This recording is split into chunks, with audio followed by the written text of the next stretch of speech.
सब इतना बढ़िया प्रेम से सब सुसंपन्न भयो, लेकिन तुम्हारे मन से ये भ्रम कभी जावे को नहीं। अरे तो ठीक है, ब्रह्म ना जावे को, लेकिन कम से कम अपने मन की संतुना के लिए तो कर ले हम। हाँ विशाखा बोल, कहा का सामग्री? बोले ऊपर की लटकन हाँ विराज रही है, कानन में कुंडल, कुंडल में कितने मोती, इतने मोती, उनमें कितने हीरा, इतने हीरा, हमें गिनती करती चलो सबरी। नाक की नथनी, हाँ गले को हार, नवलखा को हार, पन्ना को हार, वाह को हार, या को हार, सबरे हार गिन लिए। हाथन में 2 प्रकार के कड़ूला, बोले हाँ हैं, बाजूबंद हैं, करधनी है, पैरन में पाजेब, और ये सब गिन लिए। किशोरी जी बोली कछु रहे तो ना को? हाँ हाथन ने गिनवाओ, या हाथ में 2 मुद्री, या हाथ में 3 मुद्री, या में 2 और या में भी 2, एक कहाँ है? ललिता बोली किशोरी जी 1 मुंदरी कहाँ है आपकी? बोले मुझे ना पता, हम पहले ही कह रहे हैं ये कन्हैया है, छलिया, माँ कंचोर, मरकट बंधु, फ्री में तो कुछ करेगा ही ना, सहज में ना कर सके, जरूर यही ने धर ली है मुंदरी आपकी। किशोरी जी बोली अरे नृत्य करवे में कहीं गिर गई होगी, काय को श्याम सुंदर पे तुम शक करो? बोले ना किशोरी जी वही ने किया ये काम, और हम पहले ही आपसे मना कर रहे हैं कि वहां के पास मत जाओ, वहां को स्वभाव ठीक ना है, वहां के मन में चोर बैठो भीतर। अरे चोर चोरी ना करेगा तो क्या करेगा?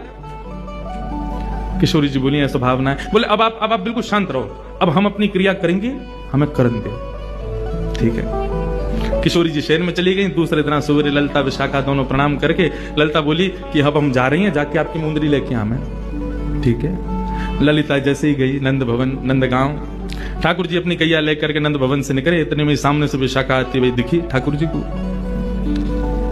ठाकुर जी अपनी नजर बचा करके गैया चराते हुए निकले। विशाखा सीधी बोली दे दो। ठाकुर जी भी सीधे बोले मुंह पे ना आए। विशाखा बोली कहा ना है? बोले जो तुम मांग रही हो। कहा मांग रही हो? बोले मुंह खा पतो। तो फिर तुमने यूं कैसे कही मुंह पे ना है? बोले अब वो तो कह दी मैंने। बोले देखो सीधी सीधी बात है, सीधी सीधी तरीका से मान जाओ, जो है वह दे दो। ठाकुर जी बोले मुंह पे है ही ना तो मैं कैसे दे दूं?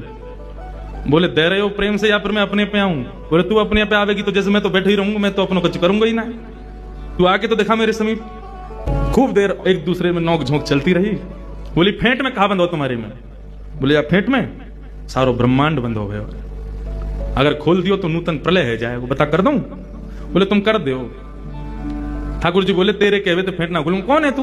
बोले मैं विशाखा हूं। कौन विशाखा? मैं किशोरी जी की सहचरी हूं। तो मैं कहा करूंगा मैं, तू उनकी सहचरी है तो उनके फेंटे खोल, मेरो का खोले, मैंने ना धरो कछु भी। बोले मुंदरी है आपके पास हमारी श्यामा जू की। कौन सी मुद्री, कहां की मुद्री, कैसी मुद्री? मुंह पे कछु ना है। अंत तो गत्वा ठाकुर जी बोले एक काम कर, तो कुछ ज्यादा इतना पड़ रहा है तो एक काम करें, चल किशोरी जी के पास चलने, वो ही न्याय करेंगी।